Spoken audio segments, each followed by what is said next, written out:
नमस्कार, बहुत बहुत स्वागत आपका अनादि टीवी पर। मैं हूं आपके साथ पारुल। आज बात करेंगे उपचुनाव, अपनों ने बढ़ाया तनाव। उत्तर प्रदेश की 10 विधानसभा सीटों पर उपचुनाव होने हैं। भाजपा सपा दोनों उपचुनाव में क्लीन स्वीप करने का टारगेट लेकर मैदान में उतरने की तैयारी में हैं। लेकिन दोनों के लिए सहयोगी दलों की डिमांड टेंशन बढ़ा सकती है। भाजपा की बात करें तो बीजेपी की अगुवाई वाले एनडीए के दो घटक दल, डॉक्टर संजय निषाद की अगुवाई वाली पार्टी निषाद पार्टी और जयंत चौधरी की अगुवाई वाली पार्टी आरएलडी, दो सीटों पर दावेदारी कर रहे हैं। निषाद पार्टी के प्रमुख डॉक्टर संजय निषाद दिल्ली का भी चक्कर लगा के आए हैं। निषाद पार्टी मिर्जापुर जिले की मझवा के साथ ही कटहरी विधानसभा सीट के लिए दावेदारी कर रही है। डॉक्टर संजय निषाद ने कहा है कि हम दोनों सीटों पर उम्मीदवार उतारेंगे। दरअसल 2022 के उत्तर प्रदेश चुनाव में मझवा और कटहरी सीट निषाद पार्टी के हिस्से आई थी, इसलिए इन सीटों पर निषाद पार्टी दावा ठोक रही है। वहीं आरएलडी भी मुजफ्फरनगर जिले की मीरापुर सीट के साथ ही अलीगढ़ जिले की खैर सीट को सुरक्षित सीट मानकर चल रही है और उस पर दावेदारी कर रही है। मीरापुर सीट से 2022 में आरएलडी के चंदन चौहान जीते थे, जो अब सांसद हो गए बिजनौर सीट से, और उनके इस्तीफे से रिक्त हुई इस सीट पर उपचुनाव में आरएलडी का दावा स्वाभाविक है। वहीं खैर सीट पर 2017 से ही बीजेपी का कब्जा है। बीजेपी के अनूप प्रधान वाल्मीकि 2017 और 2022 में खैर सीट से चुनाव जीतकर विधानसभा पहुंचे। अनूप अब हाथरस से सांसद हो गए हैं। आरएलडी इस सीट की भी डिमांड कर रही है, इसलिए कर रही है क्योंकि ये सीट जाट बाहुल्य है। इंडिया गठबंधन में भी कांग्रेस ने उपचुनाव की 10 सीटों में 3 से 4 सीटों पर अपना दावा किया है। हालांकि ये दावा अभी खुले तौर पर नहीं हुआ है, लेकिन पार्टी के भीतर लोग चाहते हैं कि पश्चिमी उत्तर प्रदेश की दोनों सीटें, गाजियाबाद मीरापुर की सीट के अलावा फूलपुर की सीट में भी कांग्रेस चुनाव लड़े।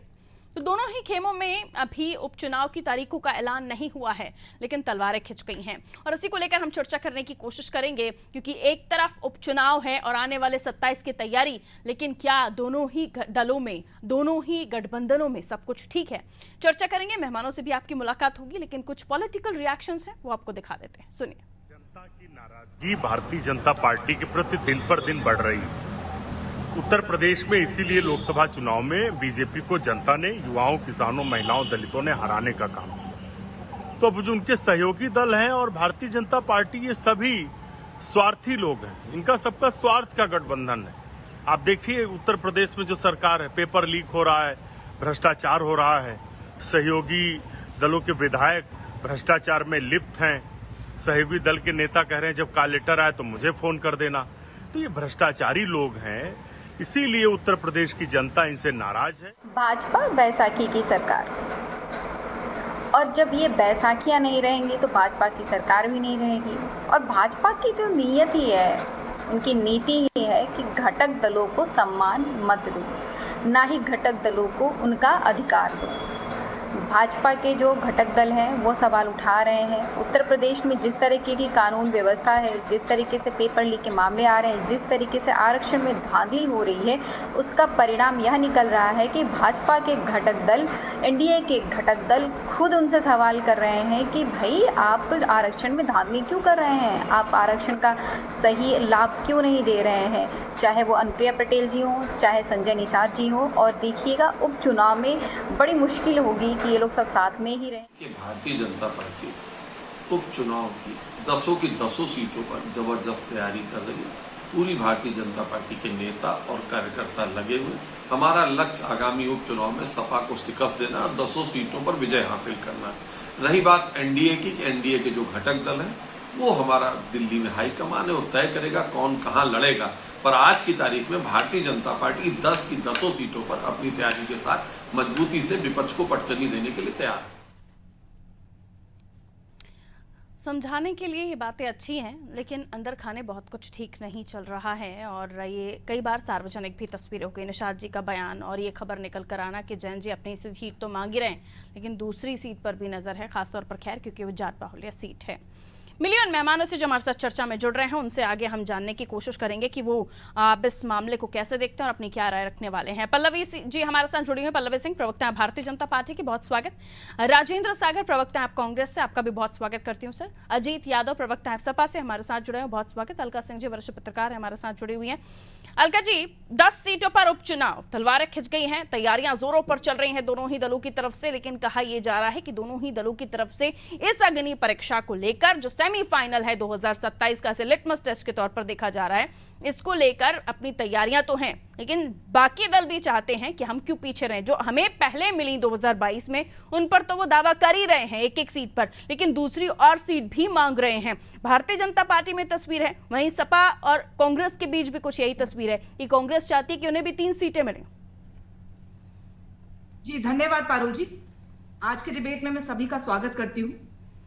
तो मेरा कहना यह है कि 10 का दम भरने की तैयारी है बीजेपी की, और बीएल संतोष जी ने जैसे खाका जो खाका खींचा है, वो बीजेपी जो है उसको फुल प्रूफ प्लान के तौर पर उतारने का प्रयास करेगी। हालांकि मुझे लगता है कि योगी जी के लिए एक बड़ी चुनौती के रूप में ही आएगा, पर ये तो आने वाला समय ही बताएगा, क्योंकि सपा इस समय जो है बिल्कुल कॉन्फिडेंस में है, और इनफैक्ट ओवर कॉन्फिडेंस में है, क्योंकि जिस तरह से उन्होंने पीडीए का फॉर्मूला लाए और उनको भारी विजय मिली, और उत्तर प्रदेश में जिस हिसाब से सपा सीटें लाई है, तो निश्चित रूप से सपा पूरे ओवर कॉन्फिडेंस में है, और बीजेपी को कड़ी मेहनत यहाँ करनी पड़ेगी, इसमें कोई भी संदेह नहीं है।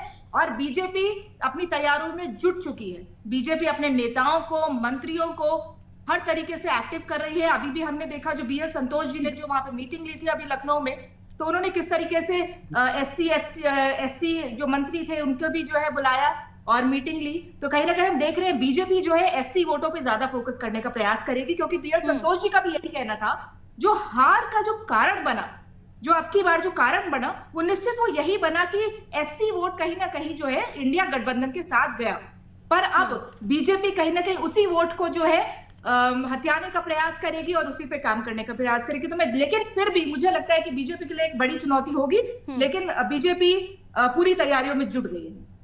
दो जो दल हैं एनडीए के घटक दल, जिसमें निषाद पार्टी है, आरएलडी है, अनुप्रिया पटेल और राजभर तो शांत बैठे हुए हैं, लेकिन ये दोनों परेशानी खड़ी कर सकते हैं कि आने वाले समय में। पल्लवी जी, क्या बताएंगी आप, क्योंकि मांग तो की जा रही है, और इधर आपकी ही पार्टी के प्रवक्ता ने जनादि टीवी पर बाइट दी है, उसमें वो कहते हुए नजर आ रहे हैं कि 10 सीटों पर आप तैयारी कर रहे हैं, और जो मांग रहे हैं उसके लिए दिल्ली तय करेगा, आपका केंद्रीय नेतृत्व तय करेगा। यानी फिलहाल उन्हें आश्वासन भी नहीं मिला है कि उन्हें 2-2 सीटें मिलने वाली हैं या 1-1 सीटें मिलने वाली है, कुछ नहीं देने वाले आप उनको, ऐसा? देखिए, अभी इस पे कोई फैसला नहीं आया है। ये सारी चीजों की जो सिलेक्शन कमेटी है वो डिसाइड करेगी। और वो बात कर रहे थे माननीय प्रवक्ता जी बात कर रहे थे, वो सबके लिए बात कर रहे थे, वो एनडीए परिवार की बात कर रहे थे। और भारतीय जनता पार्टी, एनडीए और जो हमारे घटक दल हैं, सभी ने पूरे 10 के 10 जो हमारे सीटें हैं जिसपे उपचुनाव होने वाले हैं, उस पे नए सिरे से तैयारियां शुरू कर दी हैं। जो खामियां थी, जो हमारा गैप था, जिसकी वजह से हमारा जनता से एक संपर्क कहीं ना कहीं टूट गया था, या जो भी दिक्कतें आई थी, उनको फिल करने की तैयारियां शुरू कर दी गई हैं। मंत्रियों को और पदाधिकारियों को की जिम्मेदारी तय कर दी गई है। उनको एक क्लस्टर के रूप में बनाया गया है हर विधानसभा को, और हर क्लस्टर में 2 से 3 मंत्रियों के साथ 1 से 2 पदाधिकारियों को लगाया गया है। और पदाधिकारी और मंत्री पूरी विधानसभा में घूमकर वहां की लोगों से मिलेंगे, वहां का सोशल जो है उसको समझेंगे, निवास करके वहां के महत्वपूर्ण जो लोग हैं उनसे बात करेंगे। विधानसभा स्तर से लेके बूथ स्तर तक का जो संगठन का ढांचा है वो सब कुछ समझेंगे, और जहां पे भी उनको लगेगा संगठन कमजोर है उसकी रिपोर्ट देंगे, और उसके हिसाब से काम होगा। जी, तो ये काम ऑलरेडी जो है भारतीय जनता पार्टी ऑलरेडी मैदान में है, और ये चीजें शुरू कर दी हैं, और बिल्कुल पूरी तरीके से हम 10 की 10 सीटों पे मजबूती से उतर गए हैं, और तैयारी हमारी मजबूत है। बिल्कुल, तैयारी तो करनी ही पड़ेगी, और लोकसभा चुनाव ने तो और भी दिखाया कि तैयारी की बहुत ज़्यादा ज़रूरत है आपको उत्तर प्रदेश में। लेकिन ओवर कॉन्फिडेंट की बात कही अलका जी ने, खासतौर पर समाजवादी पार्टी की मैं बात करूं, प्रदर्शन अच्छा है अजीत यादव जी, नो डाउट, और उसकी हमने तारीफ भी की है, लेकिन ओवर कॉन्फिडेंस इसलिए भी अच्छा नहीं है क्योंकि कांग्रेस 3 सीटें भी डिमांड कर रही है। खबरें निकलकर सामने आ रही हैं कि कांग्रेस, जाहिर सी बात है, जब वायनाड छोड़ा राहुल जी ने तो ये साफ हो गया था कि उत्तर प्रदेश में पैर जमाना चाहती है कांग्रेस दोबारा से। वापस जिस स्थिति में थी उस स्थिति में कब पहुंचेगी इसका नहीं कहा जा सकता, लेकिन अपनी पोजीशन दुरुस्त करना चाहती है, इसलिए इन 10 सीटों में वो भी अपना हक मांगेंगे। तो परेशानी आपके लिए भी है, या फिर आप डिसाइड कर चुके हैं, हो गया है, डील हो गया है? अजीत जी, अजय जी, आवाज मिल रही है सर आपको? ठीक है, अजीत जी को आवाज नहीं मिल रही है। यही सवाल मेरा राजेंद्र जी आपसे है कि आप, जाहिर सी बात है कि इस चुनाव में बिल्कुल कुछ ना करें, ऐसा तो मुमकिन ही नहीं है। कांग्रेस भी अपने आप को दोबारा से दुरुस्त करना चाहती है और आप लोगों को अब, जैसे कि लोकसभा के रिजल्ट है उसमें बताया कि राहुल जी भी प्रेस कॉन्फ्रेंस में बताते हुए नजर आए, उत्तर प्रदेश की आवाम का धन्यवाद करते नजर आए, तो दोबारा ये धन्यवाद आपको मिले इसलिए आप भी इस उपचुनाव में कोशिशें करेंगे। और हो भी क्यों ना, उत्तर प्रदेश में विधानसभा चुनाव से पहले यही तो एक सबसे बड़ा चुनाव है। राजेंद्र जी देखिए पारुल जी, इंडिया गठबंधन जो है वो पूरी मजबूती से उत्तर प्रदेश का उपचुनाव लड़ेगा और पूरी मजबूती के साथ ही उस चुनाव को जीतेगा भी, और 10 की 10 सीटें इंडिया गठबंधन के पक्ष में रिजल्ट आएगा।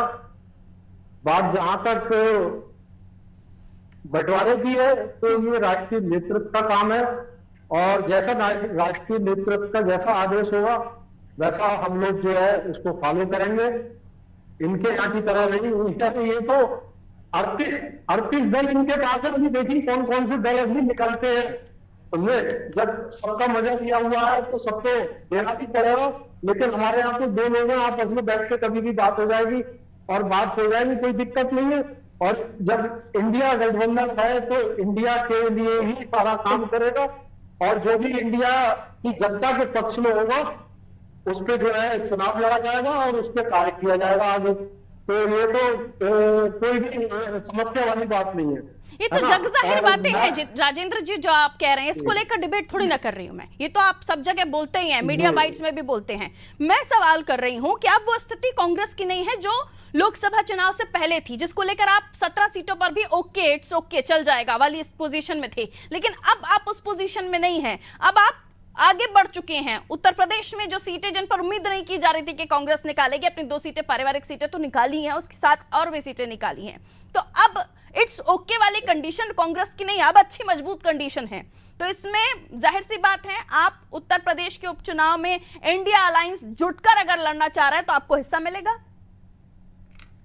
ये देखिए बिल्कुल, और जो भी इंडिया गठबंधन के घटक दल है यूपी में तो 2 ही लोग और दोनों लोग आपसी सहमति बना लेंगे, कोई दिक्कत नहीं है।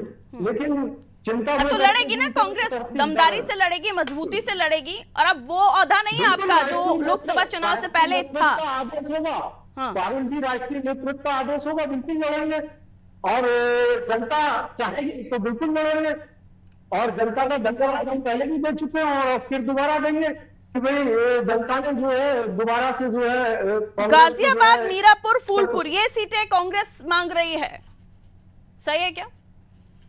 नहीं तो सहमति बन जाएगी, कोई दिक्कत नहीं है। देखिए ऐसा कुछ नहीं है, लोकसभा चुनाव में भी सहमति हो गई थी और इसमें भी हो जाएगी, और हम सब एक दूसरे को समझने वाले लोग हैं। हाँ, तो सहमति में कॉम्प्रोमाइज आप करने वाले हैं, ये भी माना जाए कि लोकसभा चुनाव में भी कॉम्प्रोमाइज 17 सीट पर किया था। कॉम्प्रोमाइज इस देश के संविधान लोकतंत्र के लिए, अरे ये लोकतंत्र पार्टी के अंदर, दलों के अंदर कहां से आ गया? अगर देखा जाएगा राष्ट्रीय नेतृत्व का जो फैसला होगा वो सर आंखों पे है। चलो ठीक है। अभी चुनाव डिक्लेयर भी नहीं हुआ है पारुल जी, अभी तो चुनाव भी डिक्लेयर और नहीं हुआ उससे है। पहले ही गहमा गहमी कि 3 सीटें हमें दे दो, उधर बीजेपी के अंदर भी आरएलडी और निषाद पार्टी 2-2 सीटें हमें दे दो, इसलिए तो चर्चा करनी पड़ रही है कि तारीखों के ऐलान से पहले ही अपना अपना वर्चस्व चाहती हैं पार्टियां। पारुल जी सबसे पहले अनाजी टीवी को फोन करके बताऊंगा कि गठबंधन से इतनी सीटें किसको और इतनी सीटें किसको मिली। बहुत अच्छी बात है सर, और उम्मीद जो की जा रही है अगर वही सीटें हुई तो फिर आप क्या कहेंगे, धन्यवाद देंगे? गाजियाबाद मांग रहे हैं, फूलपुर मांग रहे हैं, देखिए यही मिल गई फिर? नहीं, जनता चाह रही है जो भी, लेकिन मैं तब खुश नहीं होंगी सर, मैं तब बिल्कुल धन्यवाद नहीं करूंगी आपको, क्योंकि मैं नहीं चाहती कि कांग्रेस सिर्फ 3 सीटों पर लड़े। तो खैर हम तो उस एंगल से देख रहे हैं आपकी पार्टी को कि ठीक है, अच्छा प्रदर्शन। पारुल जी अगर बैठते हैं दिमाग देश बना रही है तो हम उनके साथ हैं और हम उनका सबसे पहले बनने वाले। ठीक है, विपक्ष मजबूत होना चाहिए, ये मीडिया भी चाहता है, आप भले ही कैसे भी कुछ भी लेकिन मजबूत होना चाहिए, और जिस तरीके से कांग्रेस का प्रदर्शन पहले हुआ था उससे बेहतर और होना चाहिए। अब आने वाले समय में क्या मेहनत करते हैं, किस तरह के साइड इफेक्ट होते हैं गठबंधन के? लोकतंत्र भी मजबूत होगा। ठीक ठीक सर, ठीक, है ना? लौट रहे हैं। अजीत जी आवाज सुन रहे हैं सर मीडिया आपको? भी चौथा स्तंभ भी मजबूत मेरी होगा। शुभकामनाएं आपके साथ सर राजेंद्र जी, लेकिन धन्यवाद, अभी बहुत-बहुत शुक्रिया।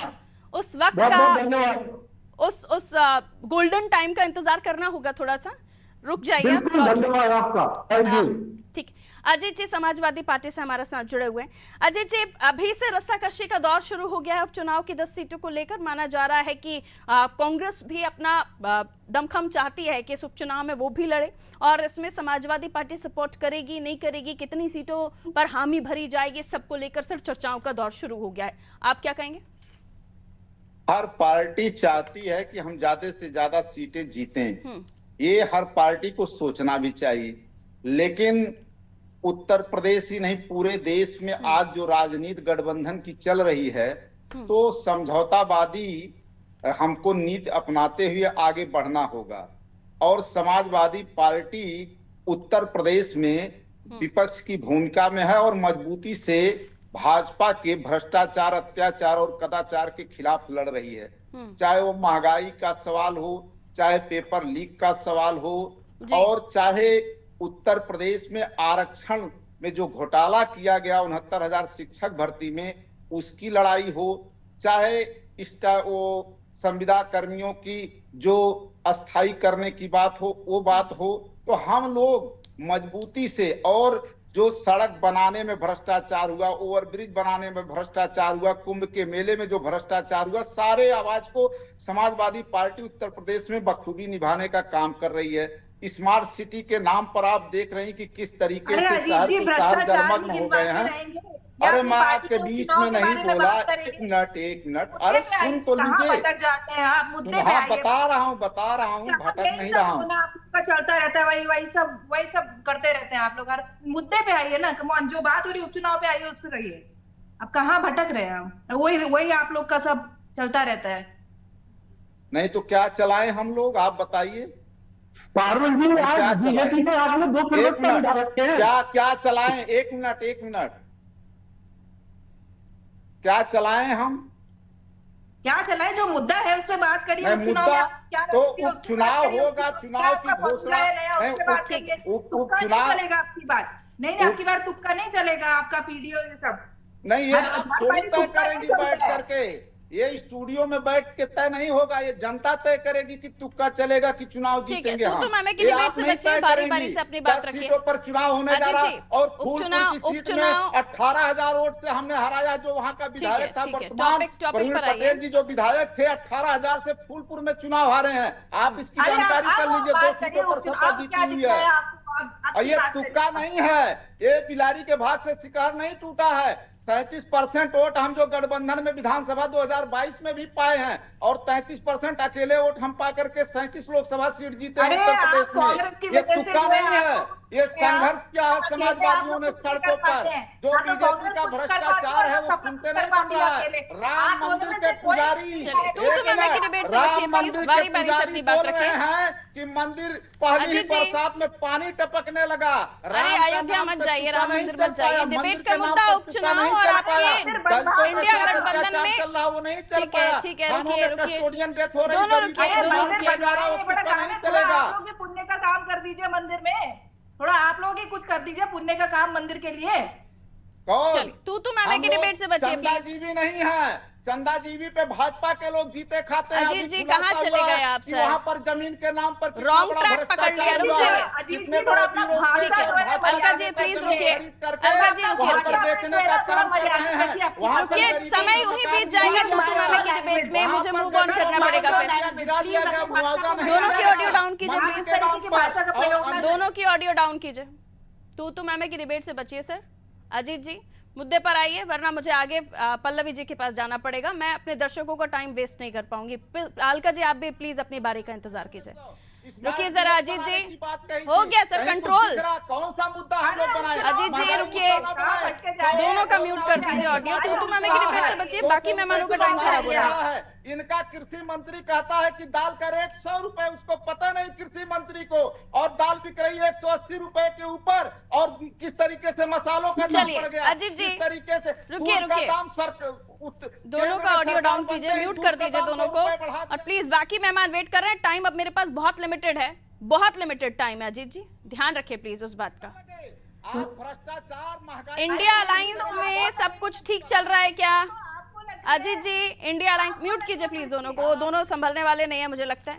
रुक जाइए, तू मैमे की डिबेट से बचिए, दिस इज नॉट गुड, बिल्कुल अच्छी बात नहीं है ये, बिल्कुल अच्छी बात नहीं है। बहस का मतलब चिल्ला चौट शाउटिंग मैच नहीं होता है, इस बात को प्लीज समझिए। और मेरे दर्शक जो आपको सुन रहे हैं फैक्ट्स के साथ सुनना चाहते हैं, तू मैमे की डिबेट के साथ, पहले तो टॉपिक पर तैयारी करके आए आप सभी, और टॉपिक पर रहे तो बेहतर होगा। आ रही हूँ अभी वापस से राजेंद्र जी, मैं आ रही हूँ, थोड़ा सा समय है मेरे पास, मैं सभी को थोड़ा थोड़ा देना चाहती हूँ। एक निवेदन कि बीजेपी को एक ही प्रवक्ता बिठाया कीजिए। सर राजेंद्र विपक्ष में भी पारुल जी, विपक्ष से भी एक ही आदमी बुलाया कीजिए। रुक जाइए, मत पढ़िए ना उस बहस, मत पढ़िए, फिर बात कहीं से निकलेगी तो कहीं और जाएगी। रुक जाइए अभी, ठीक है। पल्लवी जी अपनी बात रखिए, लिमिटेड समय है तो समय का ध्यान रखिएगा, कहिए। देखिए, बहुत भ्रष्टाचार गिना दिए अजीत जी ने, इतना समय आपके पास भी नहीं है गिनाने के लिए। समाजवादी पार्टी के बहुत सारे भ्रष्टाचार हैं और कितने दंगे हुए हैं, गिनाने के लिए समय नहीं है। तो हम भारतीय जनता पार्टी पूरी तरीके से अपनी तैयारियों पे अपने फोकस कर रही है कि हमारी तैयारियां कैसी जमीनी स्तर पे, ना कि कांग्रेस और समाजवादी पार्टी की तरह से अपने बारे में नहीं बात करनी है, इस बारे में बात करनी है कि भारतीय जनता पार्टी क्या कर रही है। यही बहुत ही दुखद बात है, एक समय की राष्ट्रीय पार्टी होकर इस समय कांग्रेस पार्टी की क्या दशा है सबको ही पता है, तो उस विषय में नहीं जाना चाहती हूँ। भारतीय जनता पार्टी जमीनी स्तर पे अपनी तैयारी कर रही है। चलिए, आपको 17 सीटों पे आप सिर्फ लड़े हैं एक नेशनल पार्टी होकर, और इस समय आपकी क्या है, तो प्लीज आप 2 सीटें आपने अपनी वजह से जीती है, बाकी सारी सीटें समाजवादी पार्टी की वजह से आप उत्तर प्रदेश में जीत कर आए हैं। लेकिन आपको अपने बारे में नहीं बताना, अपने विषय में नहीं बताना, आपको करना है तो आपको बात क्या कि भारतीय जनता पार्टी की ये पार्टी आपका तो वैचारिक सामंजस्य नहीं है। प्रोग्राम के तहत आपकी पार्टी साथ में आई है, आपका खुद का एक कोई कॉमन गोल नहीं है, सबके अलग अलग मैनिफेस्टो बनते हैं। सुपर फाइट होने वाली है उपचुनाव में भी, मुझे नहीं लगता ये उपचुनाव किसी और चुनाव से कम आंका जाएगा। समय मेरे पास कम है, बहुत बढ़िया चल रहा है। मैं इसलिए कहती हूँ अपनी बारी में बोलिए ताकि आप सभी को बराबर समय मिल पाए। माफी के साथ आप लोगों से परमिशन लेनी होगी। बहुत बहुत शुक्रिया, आप सभी हमारे साथ जुड़े, डिबेट में टाइम दिया और आप अपनी बात रखी। लेकिन मैं इसलिए गुजारिश करती हूँ ताकि सभी को अपनी बात रखने का समय मिले, अपनी अपनी बारी पर बोलिए प्लीज, वरना टॉपिक कुछ और हो जाता है, बात कहीं और निकल जाती है। बहरहाल उत्तर प्रदेश की हम बात कर रहे थे, सुपर फाइट होने वाली है उत्तर प्रदेश की इन 10 सीटों पर होने वाले उपचुनाव में, क्योंकि एक तरफ दोनों ही दल हैं और दोनों ही दल के घटक दल भी चाहते हैं कि वो भी इस लड़ाई में अपने आप का प्रदर्शन करें, यानी वो खुद अपनी पार्टी का प्रदर्शन करें। और इसलिए इधर एनडीए से मांग रहे हैं निषाद पार्टी और आरएलडी के 2-2 सीटें उनको दी जाएं, इधर इंडिया अलायंस से समाजवादी पार्टी से कांग्रेस चाह रही है कि उन्हें भी 3 से 4 सीट दी जाएं। अब ऐसे में दोनों ही दल चाहते हैं, दोनों ही गठबंधन चाहते हैं कि ज्यादा से ज्यादा सीटें वो जीते, जनता में भी संदेश जाए, और खासतौर पर एससी वोटर्स पर नजर इसलिए है क्योंकि एक तरफ आजाद चंद्रशेखर की पार्टी है, वो भी ऐलान कर चुके हैं कि हम भी सबके साथ लड़ेंगे, दूसरी बसपा वो अपने आप को मानकर चल रहे हैं और चाहते हैं कि बीएसपी के स्पेस को वो ले लें। और बीएसपी भी कम नहीं है, बीएसपी भी इस चुनाव में, पहले उपचुनाव नहीं लड़ती थी बीएसपी, लेकिन अब वो भी चाहते हैं कि इस चुनाव में वो भी अपना वर्चस्व दिखाएं। देखना होगा आने वाले समय में, जब ये 10 सीटों को लेकर अभी तारीखों का ऐलान भी नहीं है सोची और इतनी ज्यादा गर्मा गर्मी है, तब क्या होगा? क्या वाकई बंटवारा हो जाएगा सीटों का या फिर गठबंधन में कुछ और देखने को मिलेगा? दिलचस्प होगा देखना। दीजिए इजाजत, रखिए अपना ख्याल, नमस्कार।